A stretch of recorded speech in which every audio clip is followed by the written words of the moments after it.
વિદ્યાર્થી મિત્રો, GPSC Olympic ચેનલમાં આપનું સ્વાગત છે.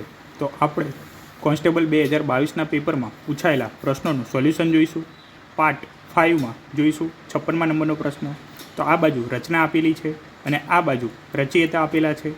તો આ પુસ્તક કોણે લખેલું છે એના વિશે માહિતી આપેલી છે. તો સાચા જોડકા પસંદ કરવાના છે. તો સૌથી પહેલાં આપેલું છે કલ્હણ.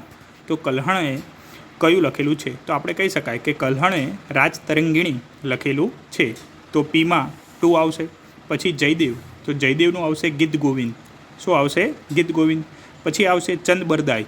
તો ચંદ બરદાએ પૃથ્વીરાજ રાસો લખેલું છે, જેમાં પૃથ્વીરાજ ચૌહાણના જે યુદ્ધ કરેલા છે એના વિશે માહિતી આપેલી છે. અને સોમદેવનું આવશે કથા સરિત સાગર.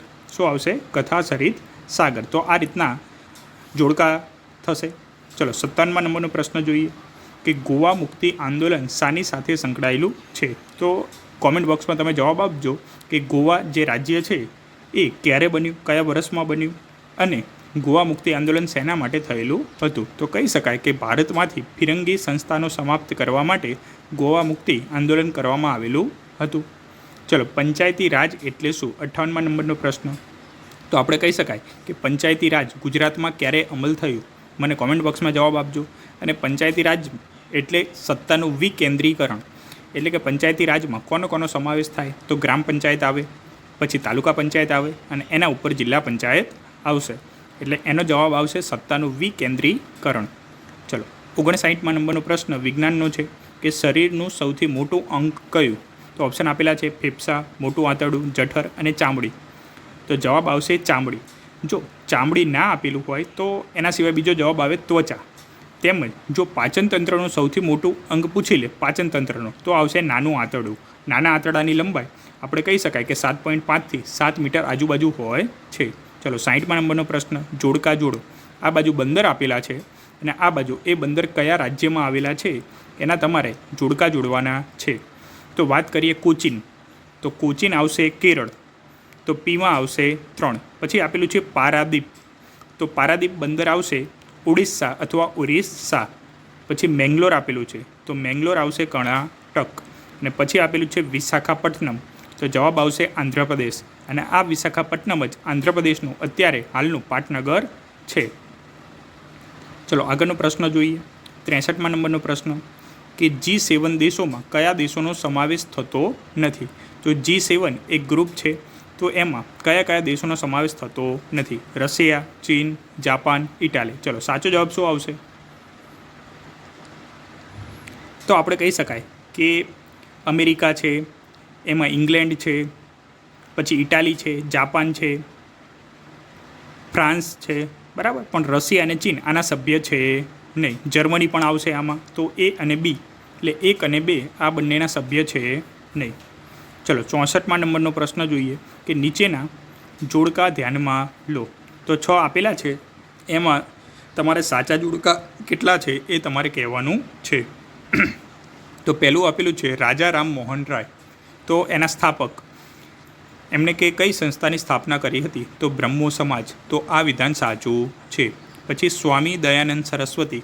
તો કહી શકાય કે એમણે આર્ય સમાજની સ્થાપના કરી હતી. તેમજ એમનો જન્મ ગુજરાત રાજ્યમાં મોરબીમાં ટંકારા ગામે થયો હતો. એ પણ તમારે યાદ રાખવાનું છે.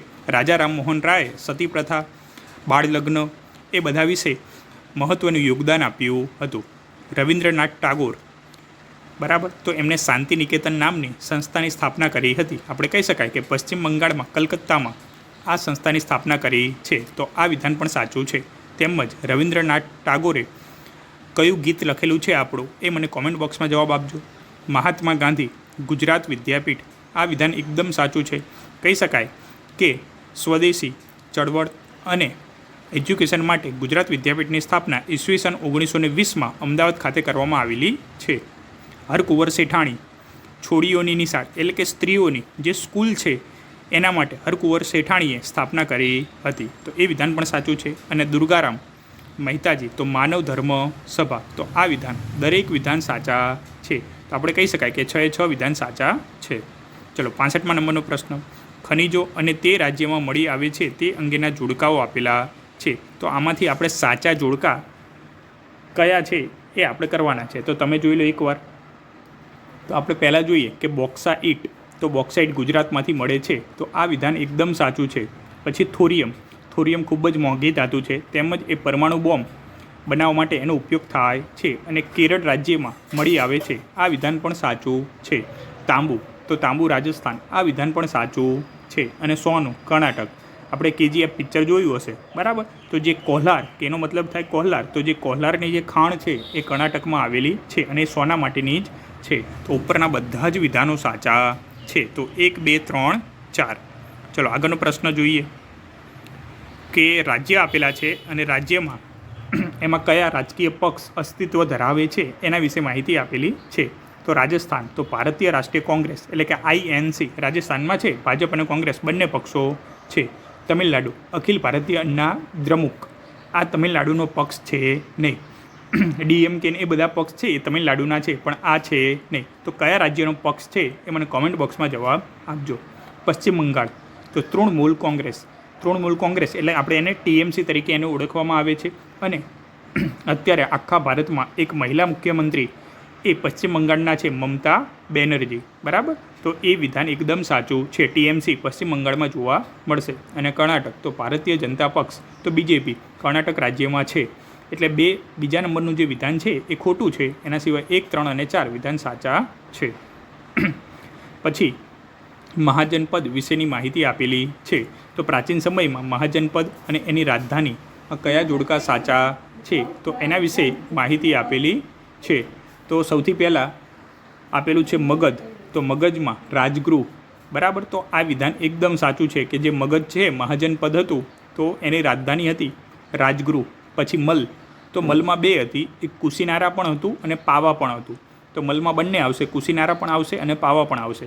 પછી એક અવંતી, તો એનું ઉજ્જૈની, આ વિધાન પણ સાચું છે. અને ગંધાર, તો ગંધારની આવશે તક્ષશિલા, અને અત્યારે હાલ પાકિસ્તાનમાં છે. તો ઉપરના બધા જ જે મહાજનપદ છે એની રાજધાની છે, બધા જ વિધાનો સાચા છે. ચલો આગળનો પ્રશ્ન જોઈએ. 84મા નંબરનો પ્રશ્ન, ભારતીય સ્વતંત્રતાની ચળવળમાં વિદેશમાં ક્રાંતિ પ્રવૃત્તિ સાથે સંકળાયેલા નેતાઓમાં કોનો સમાવેશ થાય છે? તો વિદેશમાં ક્રાંતિકારી પ્રવૃત્તિ કોણ કરતું હતું? તો પહેલું જ આપેલું છે શ્યામજી કૃષ્ણ વર્મા. તો હા, આ વિધાન સાચું છે. એક જ માંડવીના વતની હતા, એમને વિદેશમાં ક્રાંતિકારી પ્રવૃત્તિ કરી હતી. ચલો પછી બીજું આપેલું છે મેડમ ભીખાઈજી કામા. તો આ પણ વિદેશમાં ક્રાંતિકારી પ્રવૃત્તિ કરી હતી. 1907માં આપણે કહી શકાય કે જર્મની છે, જર્મનીનું સ્ટુઅર્ટગર્ટ સિટી છે, તેમાં સૌથી પહેલાં ભારતીય ધ્વજ એમને ફરકાવ્યો હતો. પછી વીર સાવરકર, એમને પણ વિદેશમાં પ્રવૃત્તિ કરી હતી. પરંતુ ગોપાલ કૃષ્ણ ગોખલે, ચોથો ઓપ્શન આપેલો છે, એમને ભારતમાં રહીને જ સ્વતંત્રતા માટે પ્રયત્નો કરેલા હતા. તો 1, 2 અને 3 સાચો જવાબ આવશે. ગોપાલ કૃષ્ણ ગોખલે આવશે નહીં. અને ગોપાલ કૃષ્ણ ગોખલે એ ગાંધીજીના આધ્યાત્મિક ગુરુ પણ, રાજકીય ગુરુ પણ હતા. તો ગાંધીજીના આધ્યાત્મિક ગુરુ કોણ હતા? કોમેન્ટ બોક્સમાં જણાવજો. ચલો 85મા નંબરનો પ્રશ્ન, 2011ની વસ્તી ગણતરી સંબંધે ભારતમાં નીચેના વિધાનો ધ્યાનમાં લો. તો 4 રાજ્ય આપેલા છે, ઉત્તર પ્રદેશ, બિહાર, પશ્ચિમ બંગાળ અને કેરળ. તો વસ્તી ઘનતા, એટલે વસ્તી ઘનતાનો મતલબ એવું થાય કે વસ્તી ગીચતા. 1 ચોરસ કિલોમીટર એટલે કે જે નાના વિસ્તારમાં કેટલી વસ્તીનો સમાવેશ થાય છે, કે જે ગીચ વસતા કે વસ્તી ગીચતા વિશે તમારે ઉતરતા ક્રમમાં કહેવાનું છે કે કયા રાજ્યમાં સૌથી પહેલાં વસ્તી ગીચતા વધારે છે. તો સૌથી વધારે આવશે બિહાર. તો સૌથી પહેલાં શું આવશે? બિહાર. એના પછી એનું નીચેનું જ રાજ્ય એટલે પશ્ચિમ બંગાળ આવશે. તો બિહાર, પશ્ચિમ બંગાળ, પછી આવશે કેરળ અને પછી આવશે ઉત્તર પ્રદેશ. તો એ રીતના થશે. ચલો પછી 86મા નંબરનો પ્રશ્ન, જાહેર હિતની અરજી વિશે નીચેના વિધાનો ધ્યાનમાં લો. તો કયા વિધાનો સાચા છે એ તમારે કહેવાનું છે. તો અહીં આપેલું છે જાહેર હિતની અરજી એ જ વ્યક્તિ કરી શકે જેના હિતને અસર થયેલ હોય. તો આ વિધાન એકદમ ખોટું છે. જાહેર હિતની એટલે કે PIL કોઈ પણ વ્યક્તિ કરી શકે છે, બરાબર. એટલે એ કોઈ પણ વ્યક્તિ હોય એ વ્યક્તિને કોઈ પણ સંબંધી પણ કરી શકે છે, એ વ્યક્તિની જરૂર હોતી નથી. જાહેર હિતની અરજીમાં વ્યક્તિની અંગત હિતની નહીં, સમાજના હિતનો હેતુ હોય છે. બીજું વિધાન એકદમ સાચું છે.